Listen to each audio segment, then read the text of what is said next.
Fourth place in the division last year was the Ottawa Senators, 45-30-7 for 97 points. They lost in round 1 to the Toronto Maple Leafs in a series, 4-2, by the way. In a series that looked like Toronto was about to blow another. Well, they weren't up 3-0 in that series, were they? I can't remember the actual gameplay, but it was getting to a point where everybody was getting very nervous that Ottawa was going to push that to Game 7. Their team leaders, Jimmy Stutz, 79 points, 55 assists. You have Drake Atherson. It was 3-0. Was 3-0? Yeah. Drake Batherson, 68 points in second. Jake Sanderson, 57 points. Kachuk was in top 3 in points, but he did lead the team in 29 goals. Goaltending that and penalty minutes, and Gerber baby punchable face exposure too. Goalies, Linus Ullmark, 25, 14-3, 909 save percentage, 272 goals against average, 4 shutouts. Kind of proven that, he is worth what the whole situation was, because there was that whole who should go in Boston, and Ullmark kind of proven that was worth the risk. Yep. Anton Forsberg went 11, 12-3, 901 save percentage, 272 goals against average, 3 shutouts. Levi Merilainen. Thank you. 8-3-1, 925 save percentage, 199 goals against average, and 3 shutouts. And look out for that kid, dude. Mads Sogard, 1-1, 80 save percentage, 524 goals against average. I feel like, is he a young kid? Yeah, he's 24. Yeah, but Levi Merilainen is 22. Yeah, that kid. I had to triple check those numbers when I was writing those down, because I'm like, those are fucking insane. Yeah. Any key adds or departures that are worth mentioning? In your opinion, because I wrote down what I saw. Here's one I'll bring up. Lars Eller. I didn't know he was still fucking playing. Yeah, I didn't know he was playing either. That's crazy. Did they make any trades? Jordan Spence. That's it. Adam Gaudette. They lost Adam Gaudette, Anton Forsberg, and Travis Hammock. I guess one storyline here was this just the beginning for this team? I mean, they made big improvements, big jumps. I feel like every year that they were just on the outside of the playoffs, or were right there, then they would taper off towards the end of the season and would fall out of place.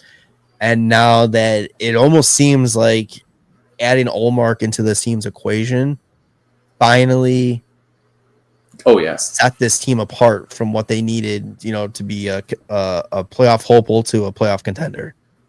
Yeah, it was crazy that before Ullmark, they brought in good goalies that did not play like good goalies. They brought in, what was it? Had Cam Talbot. They had Korpisalo. They had Matt Murray. Fuck, who else did they have? There was somebody else. I can't think of it. Anyway, it doesn't matter. It was the same thing happening over and over again. And then those goalies would move on and then have a really good season elsewhere, which is just so weird. So bringing in Ullmark, I feel like was a gamble, and it really worked out. Yeah, and then I mean, you said too, bringing in Dylan Cousins was a huge thing. Looking at their contracts right now, I mean, you got Stützle, 6 years left. You got Kachuk 3 years, Cousins 5 years. Zetterlund they re-signed for 3 years. Batherson. Yeah, I said it right earlier. What the fuck? 2 years left. So it's they're young. Shane Pinto's got 1 year left. But Ridley Grieg, he's got 4 years left. Their young core guys are all locked in for 3+ years. Dude, Jake Sanderson. Sanderson's in year 2 of 8, and that deal's only for a hair over $8 million. That's going to be a sick deal. The only thing that I kind of wish I would have liked to see them improve a little bit, but I mean, realistically, maybe they didn't need to, was their defense. I mean, they have a solid top four. Yeah. Sanderson, Shabbat, Zuib, Zub or Zub, Zub. Zub, and Nick Jensen. I mean, it's fine. It's Yeah. not like it's better than Detroit. Their situation, that's for sure. It is. Yeah. That's the biggest part. Is as long as it's better than Detroit.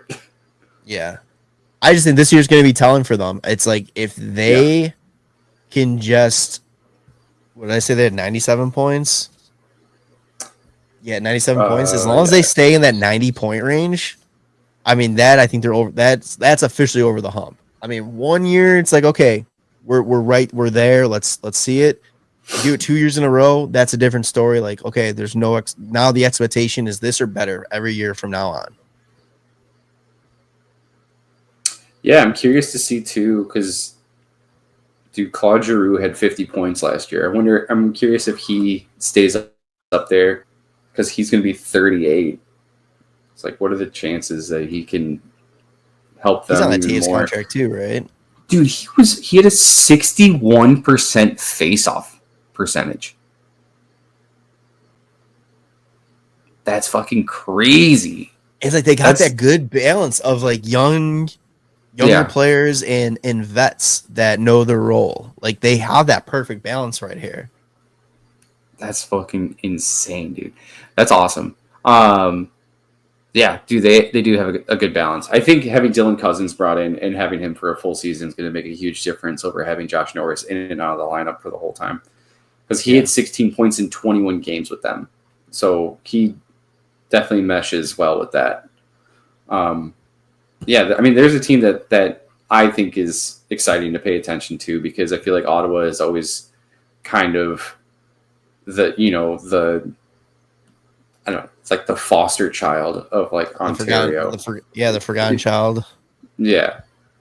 Like the big teams are Montreal and Toronto. Or, I mean, sorry, Ottawa's, it's just Toronto. They're all kind of right there though. But like Ottawa's like how are you a fan of the Ottawa Senators with like Montreal and Toronto like right here? Yeah. And so I don't know. It's exciting to like. Also, it's one of those teams that has been not good for a little bit since they made that Erik Karlsson trade, and now they're pushing the playoffs, and it's kind of wanting to see that change in those constant playoff teams, and hopefully the Hawks are going to be in there at some point to bring it back to the Hawks. It's kind of showing though, like that. I mean, I know it's so long ago at this point now, but they were one goal away from the Stanley Cup final. Mm-hmm. Then they decided to tear it down and rebuild it, and you got a lot of questions. Why were they doing that after being that close and all that? And now you're looking at it. I think this is proof of why you do what you did. Because now you're not going for like, oh, we're so close and just, we might get there again. Now you're opening a window that you can get there again and again and again and again. Yeah. And for them, I'm sure, obviously, hopefully that was just the start of it, that little taste of the playoffs.